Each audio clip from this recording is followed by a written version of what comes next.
Good morning,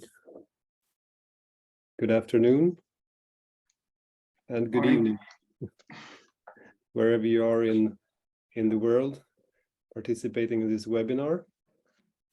It's 9 o'clock in The Hague, the Netherlands, where we are located with the Europress office. And I want to welcome you to this webinar, which we organize together with the Australian Justice Reform Initiative and Penal Reform International. My name is Gustav Talving, and I'm the Executive Director of Europress, the European Organization of Prison and Correctional Services. Europress is an organization for European prison services to network and learn between each other. We organize activities on an annual work plan. We also provide several online services for benchmarking and knowledge sharing on our website. And we are also the spokesperson towards the Council of Europe and also the European Commission in terms of prison issues in Europe.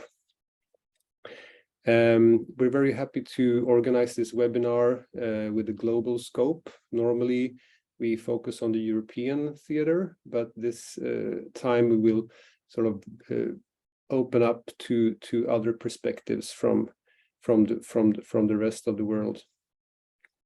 And the initiative was originally from Mindy Sotiri, who contacted us earlier this year. She will also speak later at this webinar. He contacted me and described the Australian developments in terms of increasing incarceration in Australia and also the discrimination issues that's sort of following with this development. We can see similar developments in other parts of the world, and I thought it was very interesting to also see and learn more about the Australian example. We see a trend in Europe towards more punitive attitudes in some countries. And these attitudes spring from a desperation sometimes in terms of trying to solve very fundamental social problems with detention and longer prison sentences.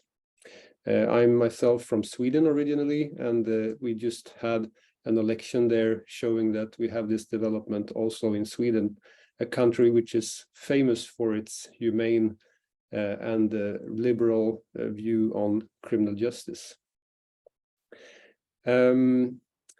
This results not only in more people in prison, with all the adverse effects coming with incarceration on the individual level, but it also creates huge challenges for Europress members, the prison services that are expected to manage rapidly increasing prison populations.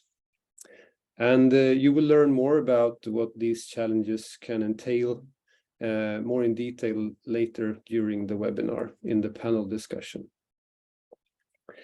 We would like to start off with a short poll to see who's in the room, so to say.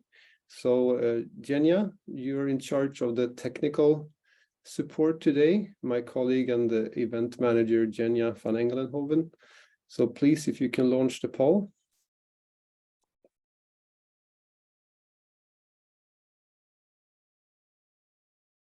So there are two questions to respond to. What is your geographic location? And also, what is your professional background? So please make your choices, and I will soon present the results.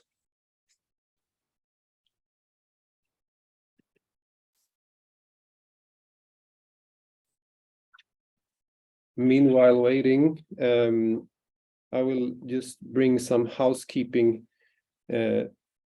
for you. And this is first time-wise. We will end the webinar in 1.5 hours. So it's a 90-minute session. As mentioned, Eugenia is in charge of the technical platform. And I also have to my help for the Q&A, Justina Dzienko, which is my deputy director here at Europress. She will manage the questions asked in the Q&A, and we will keep all the questions for the panel discussion at the end of the session. I can now see the results from the poll, and it's clearly for the respondents at least that we have most representation from Europe, some from Asia, and a few African participants. That's nice to know. And whether for the professional background, we can see that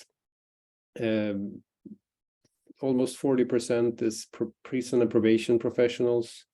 We have a quarter of the crowd today is from academia, and 10% from other governmental agencies. And we have also almost a quarter of the audience from the NGO sector. And you're all very welcome, of course. There will be 2 presentations today, and these presentations will be shared on the Europress website after the webinar.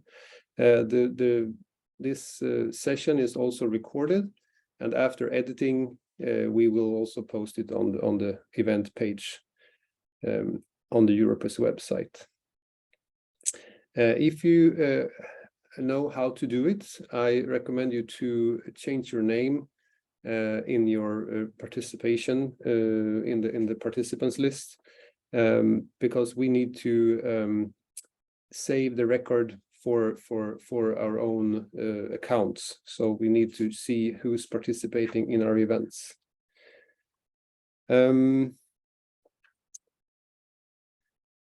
will be also a short poll at the end of the session with just a few evaluation questions, and this is to relieve you from the link sharing afterwards, asking you to evaluate in a separate email or so. So we will really appreciate that you take 1 minute to just quickly evaluate this event in real time, so to say. Okay, so for the program of this morning, we have 2 speakers, as I mentioned, Mindy Sotiri and Triona Lenihan. And after these 2 presentations, we will have a panel discussion together with Rait Kuse, Jan-Erik Sandli, and Darren, which will contribute with their perspective from their different experiences. But we're starting off with Dr. Mindy Sotiri from Australia, which is here to present the Australian initiative on justice reform. And Mindy is the executive director of this initiative. She has more than 25 years of experience of working in the criminal justice sector. As a practitioner, advocate, social worker, and researcher. In 2015, Mindy was awarded a Churchill Fellowship, allowing her to travel to the US and the UK to study good practices in reintegration on the community level. And the title of her presentation is Elevating Evidence-Based Justice Policy and Building a Movement to Reduce Incarceration. So with those words, I welcome you, Mindy, and give you the floor.